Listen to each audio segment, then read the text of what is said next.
July 11th, 1961.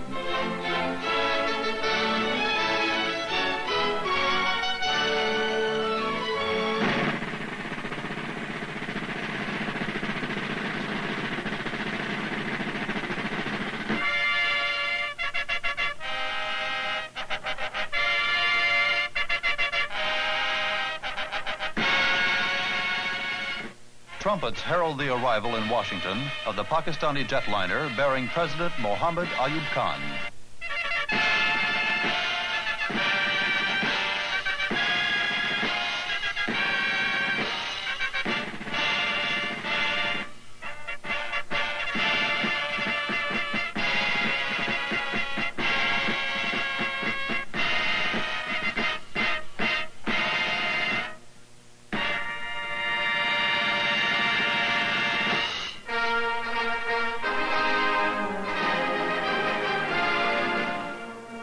First to greet President Ayub is American President John F. Kennedy.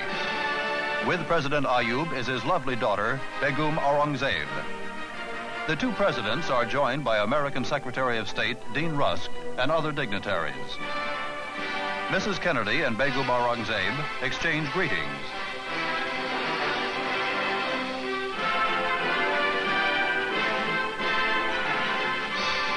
President Ayub makes his way along the reception line, while President Kennedy greets each member of the visiting Pakistani party. Prominent among them are Pakistan's Minister of External Affairs, Manzoor Qadir, and Minister of Finance, Mohammad Shaweb.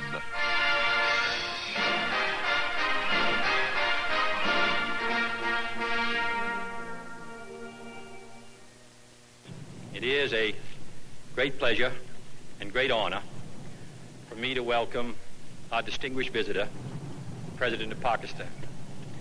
We are glad to have you here because you come as the head of an important and powerful country which is allied with us in CETO, which is associated with us in CENTO, which represents a powerful force for freedom in your area of the world. I am overwhelmed by the warmth of reception, Mr. President, you have given me, and very kind words you have expressed about my country and its relationship with your country. Now I'm looking forward to having the opportunity of exchanging views with you, and I have no doubt that our area of understanding will enlarge as a result of it, and our friendship will get stronger.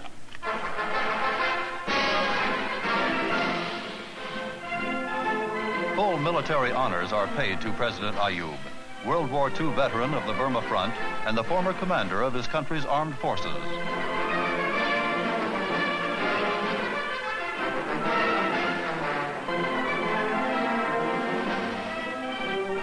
In Mr. Kennedy's new presidential limousine, the two presidents acknowledge the cheers of the throngs.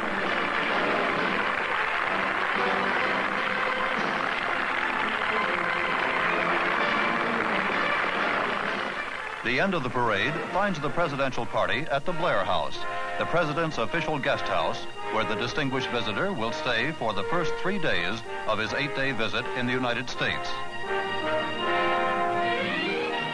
A few miles up the Potomac River from Washington is Mount Vernon, home of George Washington, the first president of the United States. President Ayub and his daughter are the guests of President and Mrs. Kennedy at a state dinner there. It is the first time a state dinner is held at this historic shrine.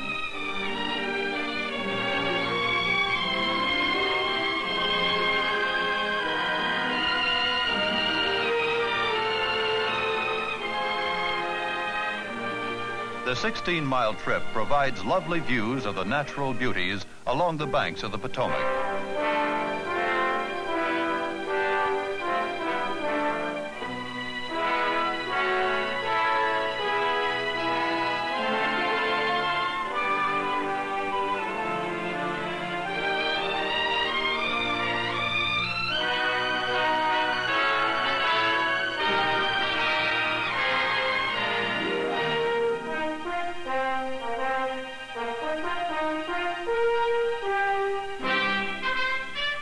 winding road leads up to the house, which is at the top of a steep hill overlooking the river. Many guests are waiting for President Ayub and President Kennedy. Among them are some of the chief diplomatic and political figures of the United States. As part of the welcoming ceremony, a small bronze bust of George Washington is presented to the Pakistani leader.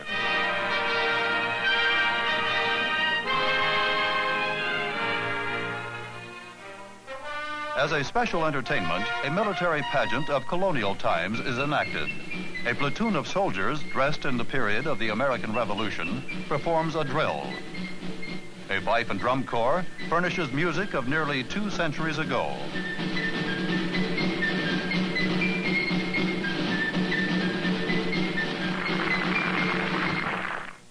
The state dinner takes place outdoors on George Washington's favorite sweep of lawn overlooking the river. President Ayub described the canopy, specially constructed for the occasion, as an American shamiana. At the dinner, President Kennedy, speaking for all Americans, says that no one could be a more welcome guest than President Ayub.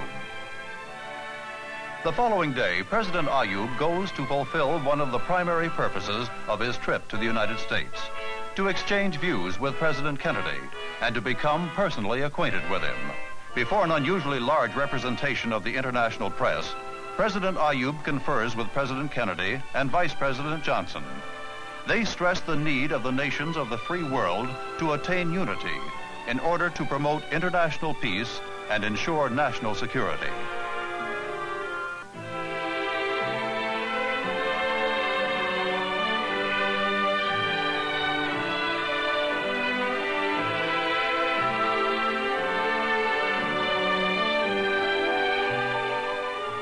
In response to a special invitation, President Ayub is on his way to address a joint session of the Congress of the United States. The two houses will convene together as a signal honor to the visiting head of state.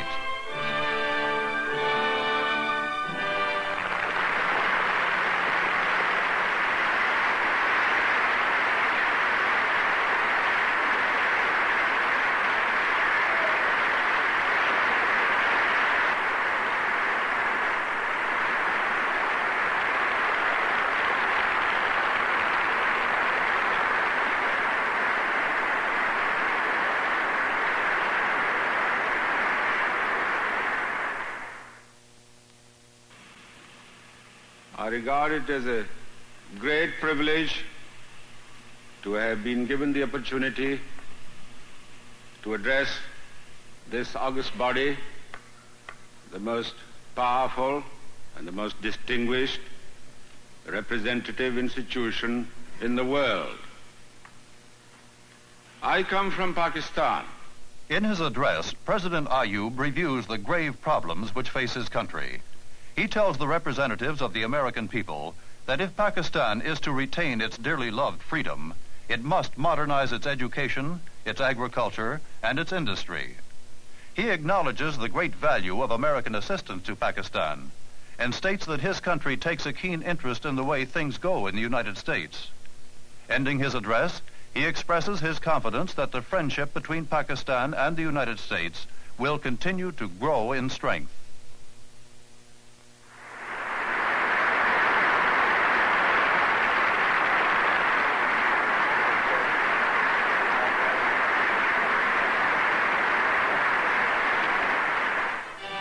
Washington's Islamic Center and Mosque is one of the many beautiful religious centers of the nation's capital.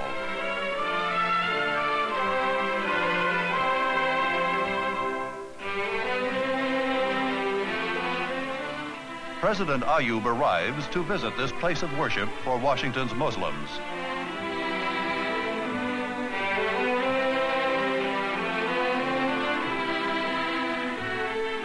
In the courtyard, the president observes a fountain, which is a replica of one in the Alhambra in Spain.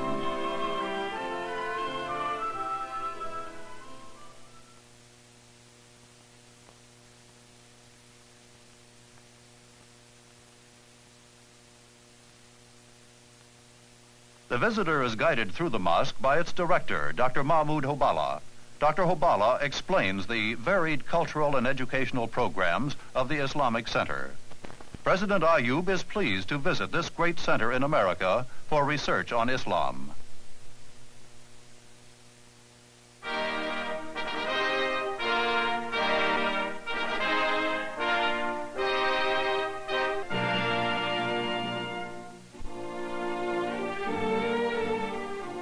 The Embassy of Pakistan is the scene of a meeting between President Ayub and Pakistani residents of Washington.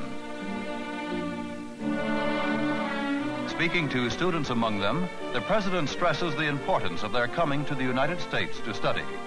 He adds that on their return home, he trusts that they will put their knowledge at the service of their country. The National Press Club in Washington is a meeting place of some of the world's most influential newsmen. By special invitation, President Ayub comes to speak before them.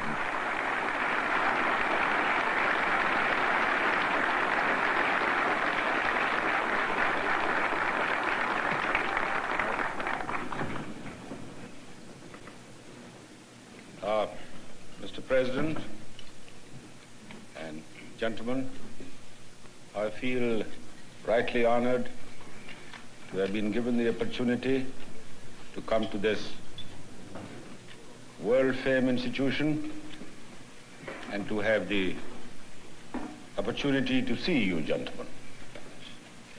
I'm most impressed by the number of intelligent faces I see all around me. After his remarks, President Ayub invites the questions of the reporters. In answer to one question, he states that the goal of his government's domestic program is the unification of his people with common values and in strong national purpose.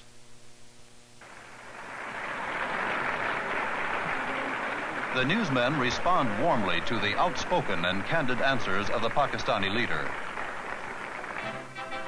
That evening, President Ayub gives a gala reception and banquet in honor of President and Mrs. Kennedy. Begum Aurangzeb and Mrs. Kennedy arrived together, followed by President Ayub and President Kennedy.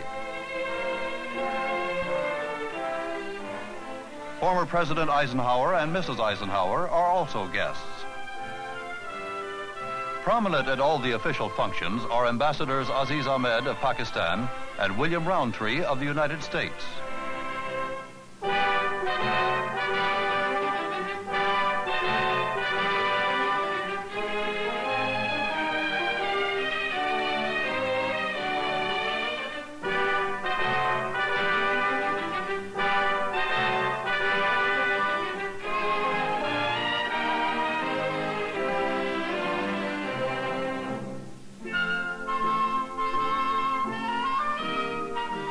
As the reception line is being formed, the host makes sure that his guests all talk to each other and that everyone enjoys himself.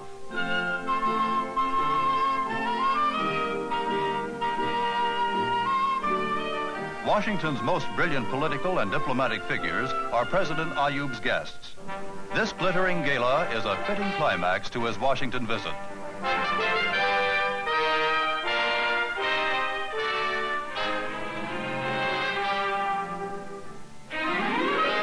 Next morning, the President and his daughter leave Washington for New York City. New York City, America's largest metropolis, city of skyscrapers, home of 8 million people, site of the headquarters of the United Nations.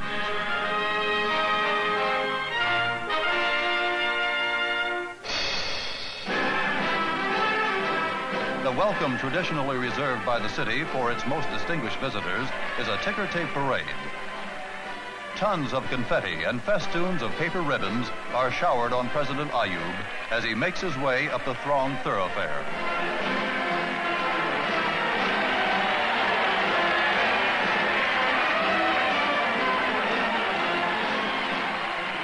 The turnout is large and enthusiastic as thousands of New Yorkers crowd to welcome a man who has proved himself the champion of a free people.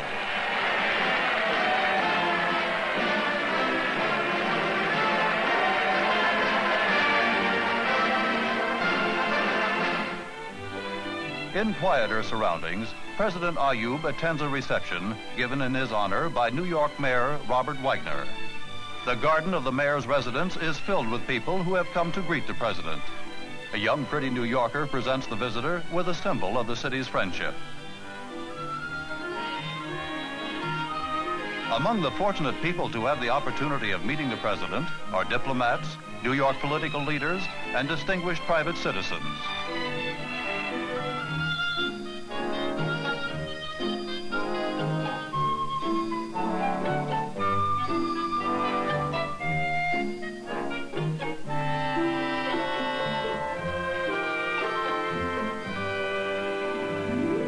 Leaving New York City, the president flies to San Antonio, Texas. The Alamo is known across the country as the cradle of liberty in the southwestern United States. There, a handful of men, led by the legendary Davy Crockett, held off a large invading army. As everywhere in America, a large crowd welcomes President Ayub.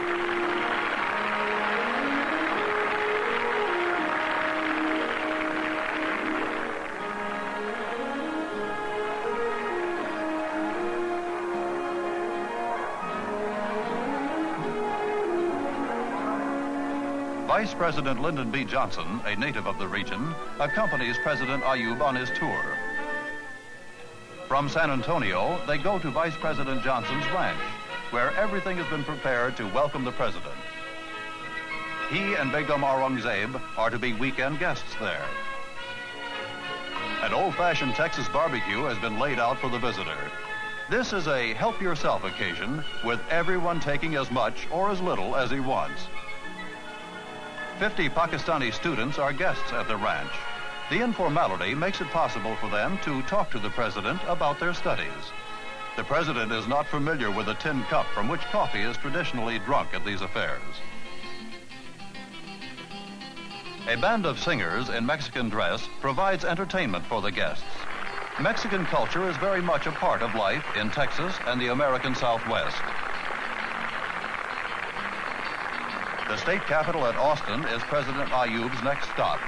There he will address a session of both houses of the Texas State Legislature, specially convened in his honor. Taking leave of Texas, the president flies back to New York.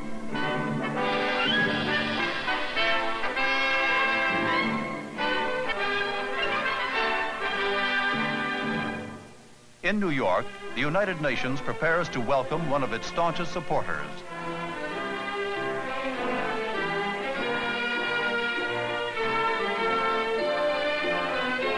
President Ayub is warmly greeted by United Nations Secretary General Dag Hammarskjöld, who is holding a dinner in honor of his distinguished guest. Pakistan's ambassador to the United Nations, Saeed Hassan, accompanies the president.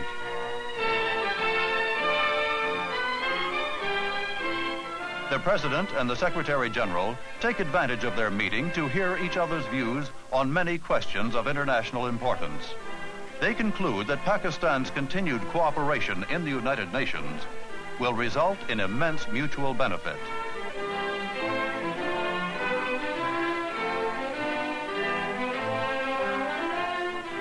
Next morning, everything is in readiness for President Ayub's departure. Great numbers of reporters have followed him to the airport, hoping to get one last statement to the press. President Ayub has become a favorite with American newspapermen, impressing them with his willingness to give forthright answers to their questions.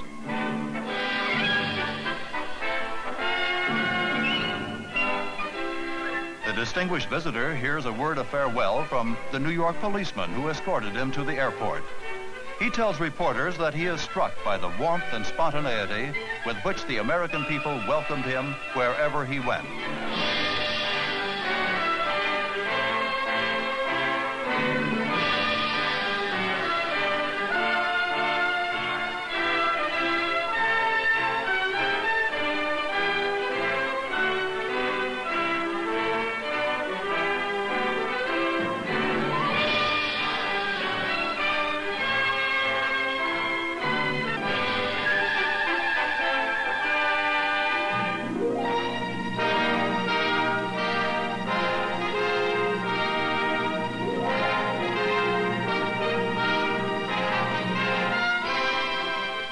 As he returns to his country, President Ayub leaves a people impressed by his force and loyalty, and a nation convinced of the solid friendship between the United States and Pakistan.